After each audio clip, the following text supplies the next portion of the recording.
Hey guys, John here. Is the new 6th generation Toyota 4Runner TRD Pro worth $25,000 more than my 5th gen TRD Pro that I purchased 8 years ago? You let me know down in the comments, but that's what we're gonna decide in this video. And if you're interested in the 6th gen 4Runner, you can check out our forum down in the description, 6g4r.com, where it's filled with brand new 6th gen enthusiasts. So back in 2018, the MSRP of a 5th gen 4Runner TRD Pro was about $43,000. Towards the tail end of the 5th generation cycle, it was topping out at about $56,000. And the new TRD Pro comes in with an MSRP of about $67,000. Now that's a pretty big gap in MSRP, but honestly, this old TRD Pro is now equivalent to that of the 6th gen 4Runner TRD Off-Road, which the pricing reflects. And I did do a comparison video of my 5th gen TRD Pro versus my new 6th gen TRD Off-Road. That will be in the iCard up above. So why the heck is this one so much more expensive? Well, the first reason is going to be powertrain, and Toyota, for the price, they got rid of the gasket struts on the hood of the 6th gen 4Runner. You have a 2.4 liter turbocharged engine in this one. No more old reliable V6. However, it is a hybrid, giving you 326 horsepower and a whopping 465 foot-pounds of torque. Also on this TRD Pro, you get a TRD air intake and also a TRD high performance exhaust. Now this powertrain is mated to an 8-speed automatic transmission, giving this 4Runner now 24 miles per gallon on the highway and 23 in the city. We're over here in the 5th gen, we have gas struts that are still rocking 8 years later. We have a 4-liter bulletproof V6 mated to a 5-speed transmission. Now the horsepower and torque numbers, they're not as good on this. 270 horsepower and 278 pound-feet of torque. That is almost equivalent to the non-hybrid version of the new 4Runner. However, the new 4Runner does get more torque, and it's low end, which allows it to move a lot easier.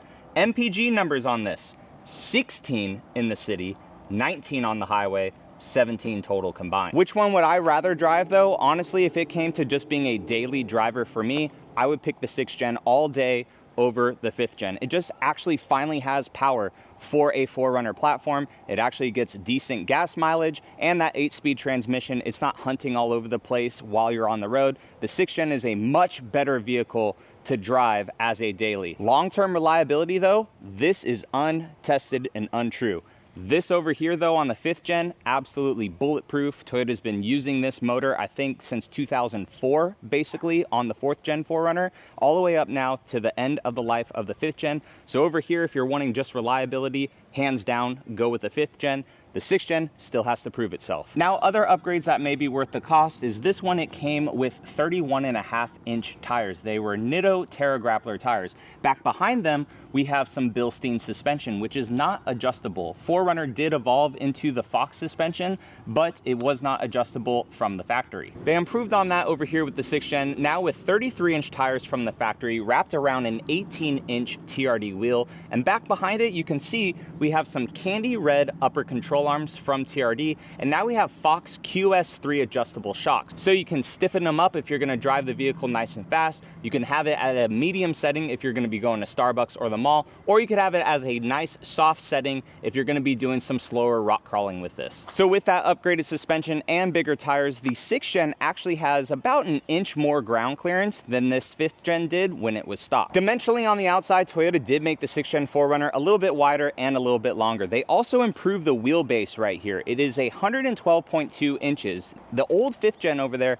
was about 109.8. Now 112.2, that is the holy grail wheelbase for Toyota off-road vehicles. This new 4Runner, the GX550, the Land Cruiser Prado, the Land Cruiser 300 series, the 200 series, and the LX700H, those all have the same wheelbase that this 4Runner has right behind me now. And let's talk appearance before we go on into the inside. The 5th gen, absolute classic. This is gonna go down as one of Toyota's most beautiful looking vehicles. We have color match all around the fenders, on the mirror caps, the door handles, nice heritage grille up here. This TRD Pro also came with a hood scoop, This one over here kind of follows through with that, but you do get some upgraded headlights. You get the Heritage grille. You do now get an integrated light bar with rigid industry fog lights. The side profile view of this 4Runner, Toyota really tried to keep that 4Runner-esque-ness about it. From the C-pillar right here, it looks just kind of like my 5th gen over there. This windshield is raked back a little bit more than the upright one of the 5th gen. And the windows back here, they kind of are reminiscent to the 2nd gen 4Runner, how they lip up over the top. But when you come to the back, this looks very similar to the 5th gen 4Runner. The rear window still goes down. It says Toyota right here on the back. That's where your window controls are integrated in. All paint matched too with the black valence. And of course, when we come to the back, it says 4Runner right above the license plate, which I wish Toyota would have kept that on all the 6th gen 4Runners. It looks very clean in my opinion. So with all the performance and exterior changes out of the way, let's go ahead now and go on into the inside, starting with the most important, in my opinion, the cargo area. The new TRD Pro 4Runner, it has an automatic hatch, whereas the OG over here has a manual hatch. Now we have two test subjects over here, Remington and Ketsia, and we also have some of their favorite treats right here by Mave, our video sponsor. These things only have 8 ingredients. They also have raw dog food, which is amazing. These dogs have been loving it. And to be fair, I'm gonna break it in half to put one in each vehicle. So we have this in this 4Runner, and we have their other treats in the other 4Runner. You guys can use my code TRDJOHN to save 30% on your first order of Mave, so your dogs can have nice, good, raw food. So, test subjects, look at these guys. Guys wanna go for a ride? Let's go for a ride. Oh, so Remington seems to like the old 4Runner and Ketsia, the new one. I guess she's bougie like her mom and wants all the new stuff. So guys, link in the description for Mave. The dogs have absolutely enjoyed it. Let's get into more details about this cargo space. So huge thank you to Mave again for sponsoring this video. I do have a handy dandy little tape measure right here. On paper, Toyota does claim that this area of the 6th gen 4Runner has more space pretty much than that of the 5th gen. But all those cubic inches and feet and stuff, that's cool, but let's just be practical here. So this one being a standard hybrid, we have a big lip right here on the bottom because our hybrid batteries sit underneath. Now the nice thing about that is when you're off-roading this vehicle, the rear end is very planted. This vehicle to drive is a very solid planted vehicle, not as solid as that 5th gen 4Runner tank right there. You do have some nice little storage right there and some storage in the back, but let's do some measurements. So from the very top of this little platform to where the roofline starts, you're at about 29.5 inches. Now from the back to where the second row seats are, we're gonna go to the plastic of the weather stripping on each. We are at about 46.75 inches. Side to side space, I'm just gonna go where the wheel well is on each side. So we're gonna go ahead and go down, and we are at 43 inches. So one of the biggest cons of the 6th gen 4Runner is how these seats right here kind of tumble forward. They no longer fold into themselves like the 5th gen. However, when you do have a hybrid, it is very close to a flat floor right here. We are talking about 3.5 inches of space from this plateau right here to the top of the seat. As for space though, I'm gonna go ahead and go off a little bit to the start of the headrest. We are at 69 nice inches from about right here to the back of the cargo area. Now the nice thing back here in the 6th gen is Toyota gives you your battery back here. You also have a whole bunch of space to put stuff that they squared off, because you can get the 6th gen still as a 3-row, only on SR5 and limited, but they do give you a good bit of additional storage, and you also have your JBL subwoofer down here. We do have a 2400 watt inverter, all the LED lights, which are extra. Those ones are standard, but these ones right here and the ones in the tailgate you actually have to pay for now. Now over here in the back of the 5th gen, we actually have a sliding cargo tray. This is the best addition to the 5th gen 4Runner that you could get. If they added this into the 6th gen to just kind of sit on top of those hybrid batteries right there, you would have a completely flat load floor. I think this is a huge miss on Toyota's part, not putting that in the new 6th gen. It is an option, and mine came with it, and I absolutely love this feature. So from the top right here to where this cargo tray is, we are at about 33 inches. And then if you didn't have the cargo tray, we're sitting at about 36 inches, which is more than the 6th Gen 4Runner over there. From the back of the second row to our weather stripping right here, we're at 42 inches, which is a bit less than the about 46 that we had on the 6th Gen. And then wheel well to wheel well here, we are at 43, which that's pretty much the same. But the big thing about the 5th Gen was how this center row folded into itself, revealing a nice super flat load floor, which is about, again, 69 inches. So you pretty much have the same space from here to here. Really where you're gaining a lot more in the 6th Gen is with these second seats up, how much you get in the cargo space from behind the second seat to about the weather stripping on the hatch. But you do have quite a bit of storage back here in the 5th Gen as well. We only have a 400 watt inverter, some storage up top over here, and then mine does not have the JBL subwoofer, but if I did, that whole cubby hole right there would be taken up.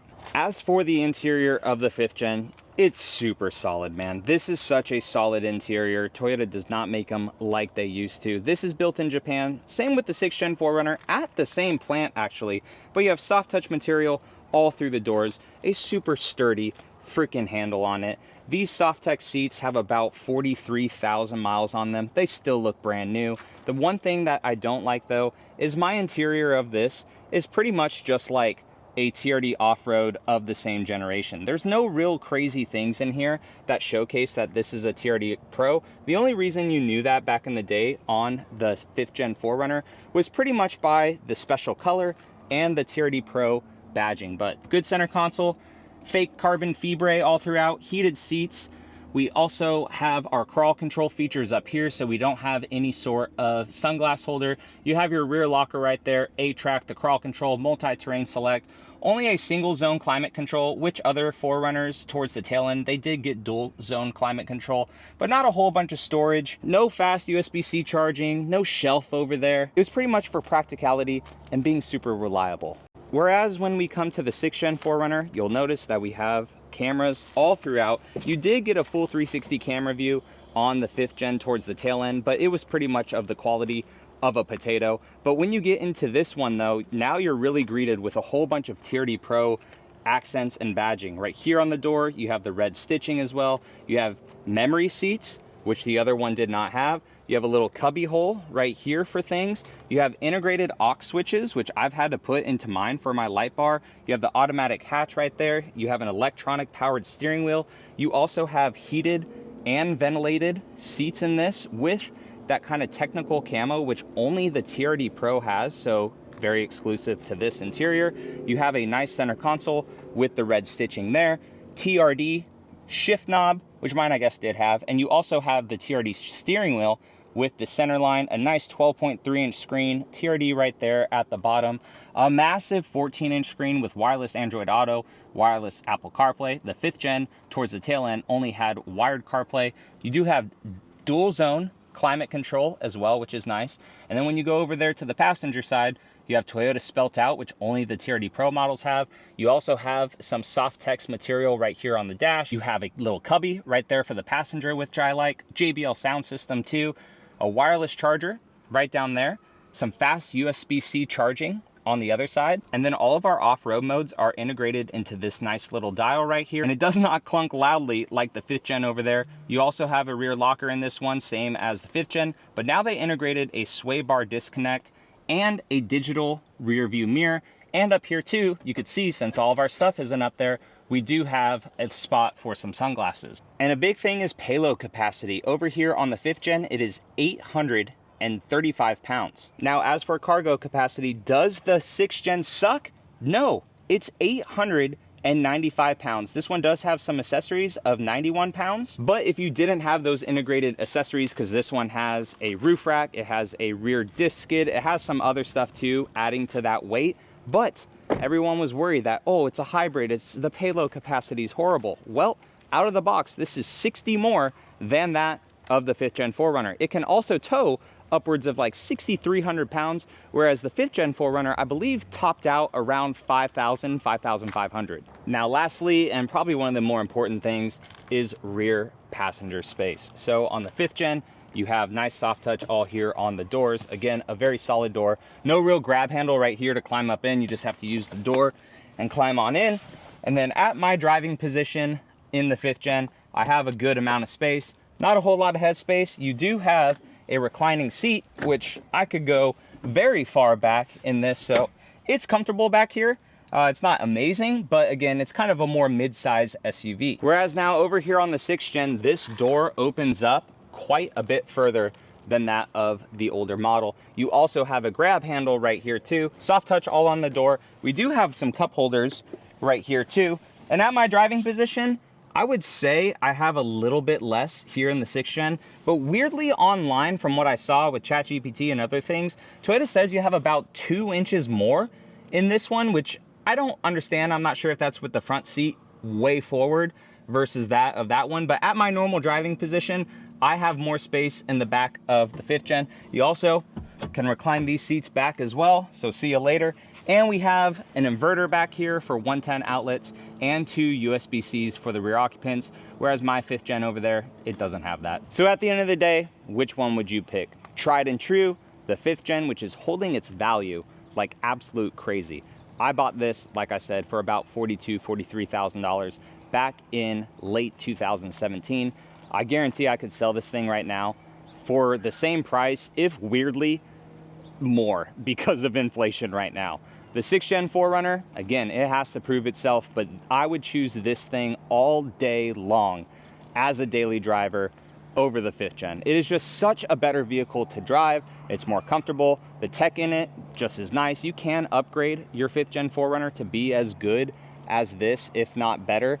But performance-wise, again, out of the box, they finally improved the 6th gen enough to just drive like a normal car should. I'm interested to hear what you guys think down in the comment section. I truly appreciate you all watching, and I will catch you in the next one. All right, see you later.